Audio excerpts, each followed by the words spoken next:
Assalamualaikum warahmatullahi wabarakatuh. Innal hamdalillah wa syukrillah wa ni'matillah. Rabbi israh li sadri wa yassir li amri wahlul 'uqdatam min lisani yafqahu qawli. Amma ba'du. Allahumma zidna ilman nafi'an wa zadahu bastatan fil ilmi wal jismi wa qur rabbi adkhilni mudkhala sidqin wa akhrizni mukhraja sidqin waj'alni min ladunka sultanan nashiran. Ya arhamar rahimin, irhamna ya zalzalali wal ikram. Doaku kepada Allah, semoga kita semuanya dalam peliharaan Allah, peliharaan yang terbaik, dilapangkan urusan kita, dimudahkan rezeki kita, diberi kita kesehatan lahir batin. Amin ya rabbal alamin. Sahabat-sahabat Tausya Islami yang dirahmati Allah Subhanahu wa taala. Dalam kesempatan yang berbahagia ini, menjelang tibanya bulan suci Ramadan ini, aku berbagi pengalaman kembali kepada sahabat-sahabatku. Iya, pengalaman ini suatu pengalaman proses pembentukan jiwa dan mental spiritual yang insya Allah apabila sahabat-sahabatku mengambil hikmah dan manfaat dari pengamalan ini untuk membangun mental spiritual yang kuat dan tangguh, insya Allah aku berdoa semoga bermanfaat dunia akhirat. Sahabat-sahabat Tausya Islami yang dirahmati Allah Subhanahu wa taala, ada satu pertanyaan yang masuk di dalam diri pribadi seseorang yang disebut dengan takdir atau yang disebut dengan nasib. Nasib sudah menjadi bubur, apalah daya ibaratkan ya layang-layang putus tali benangnya.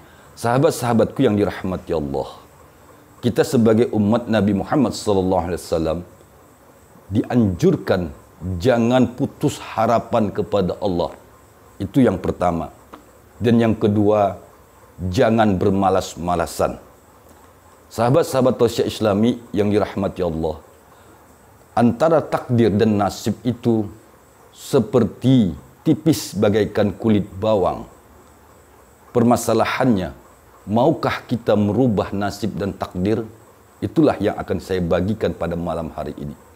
Baik, sahabat-sahabatku, ketahuilah olehmu bahwa nasib dan takdir itu mampu kita rubah.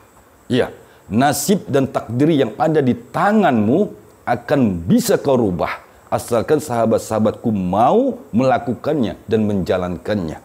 Bagaimana cara merubah nasib dan takdir? Allah Subhanahu wa taala telah menerangkan kepada kita di dalam surat Al-Qadar. Inilah yang akan kubagikan kepada sahabat-sahabatku seperti mana pengalaman spiritual saya dulu hingga sekarang ini. Apabila kita berbicara tentang nasib dan takdir, insya Allah pasti Allah rubah. A'udzubillahi minasyaitonirrajim.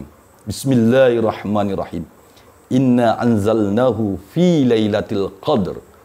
Wa ma adraka ma lailatul qadr. Lailatul qadri khairum min alfi syahrin.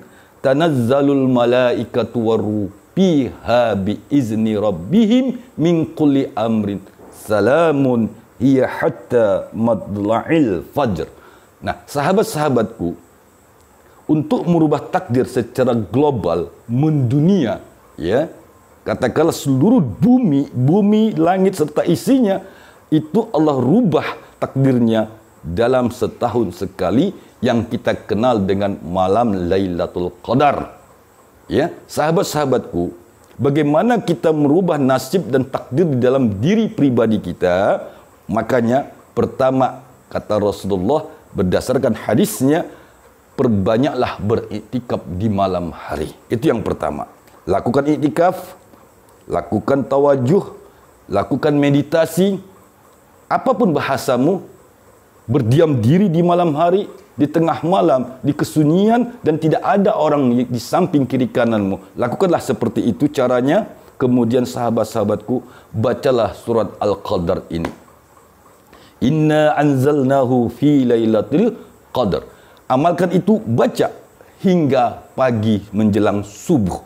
Begitulah yang saya dapatkan dari guru-guru saya dulunya untuk merubah nasib dan takdir. Walaupun nasib dan takdir itu pada dasarnya sudah digariskan Allah kedua belah tapak tangan kita. Namun bisa kita rubah nasib dan takdir itu sesuai dengan kehendak jiwa pribadi masing-masing.